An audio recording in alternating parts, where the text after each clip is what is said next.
Okay, we're going to look at Magical Murphy. This toy is from 1987. Mint condition. Box has a split there, and it's got a little tear there, a little tear there.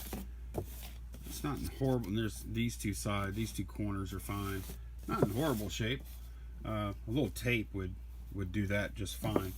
But the monkey itself is perfect, as you can see. It takes 2 AA batteries, and I'm gonna turn them on, and I might have to jump in there and like stop him from going off the table. But here he goes. Whoa! He needs a little bit of space. He goes both ways, and he can always seem to right himself. I gotta be careful now. He's gonna try and get off of there. Whoa. Easy, buddy. There he comes. But that's what he does. He rolls.